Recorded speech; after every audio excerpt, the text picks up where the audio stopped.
আজকে করবো, আজকে আমি সন্ধ্যেবেলায় জলখাবারের সঙ্গে এই চায়ের সাথে আপনি এই চিকেন পকোড়া, আপনারা যে যেখানে দেখছেন ভালো লাগবে চিকেন পকোড়া কফির সাথে চায়ের সাথে খেতে। এর মধ্যে আমি চিকেনটাকে একটু আদা রসুন বাটা, কাঁচা লঙ্কা বাটা, একটু ভিনিগার দিয়ে ভিজিয়ে রেখেছি। এর মধ্যে একটু নুন দিয়ে দিয়েছি, একটা ডিম দিয়ে দিয়েছি, এবার একটু কর্নফ্লাওয়ার দিয়ে দেবো, দিয়ে এটা মাখিয়ে এটা আমি ভাজবো তেলে। এবার চা কফি দিয়ে সন্ধ্যেবেলা খেতে খুব ভালো লাগবে, সবার খেতে ভালো লাগবে। এর মধ্যে একটুখানি দিয়ে দেবো হালকা, আর একটু কর্নফ্লাওয়ার দিয়ে দেবো এর মধ্যে, আর একটু কর্নফ্লাওয়ার দিয়ে দিলাম। চা দিয়ে কফি দিয়ে খেতে ভালো লাগবে। এবার তেলটা আমার গরম হয়ে গেছে, এবার আমি দিয়ে দেবো এর মধ্যে, তেলের মধ্যে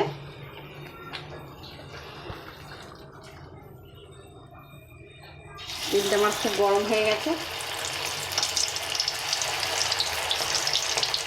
এর মধ্যে আপনারা একটু লঙ্কা গুঁড়ো, ঝাল যে যেমন ঝাল খাবে ঝালও দিতে পারবেন। এর মধ্যে তেলটা গরম হয়ে গেছে, এর মধ্যে আমি দিয়ে দিচ্ছি এগুলোকে একটা একটা করে।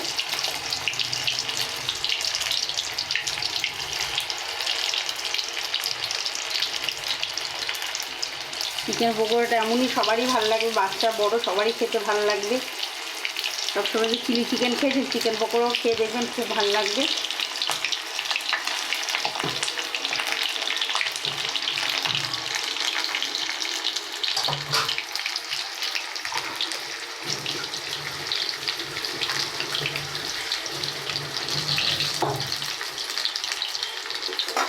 এবারে হয়ে এসছে, এগুলোকে এবার উঠিয়ে দেবো।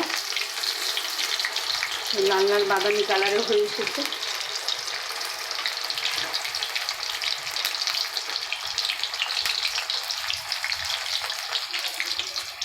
এগুলো হয়ে গেছে, এগুলো আমি এবার তুলে নেব।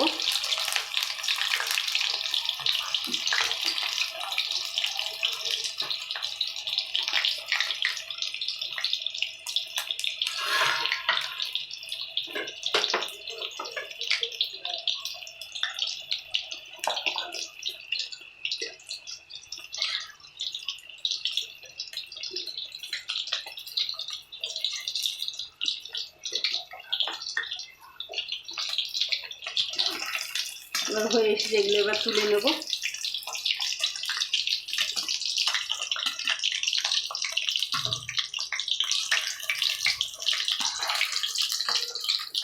আর একটু হয়ে গেলে তুলে নেবো। এগুলো হচ্ছে হয়ে এসেছে, আমরা তুলে নেবো ওগুলোকে।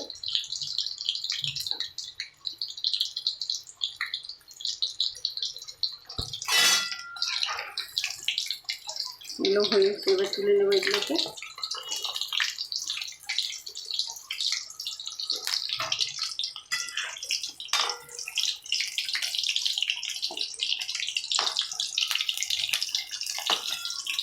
আমার হয়ে গেছে, আমি তুলে নেবো এগুলো। গ্যাসটাকে একটু কমিয়ে দিলাম।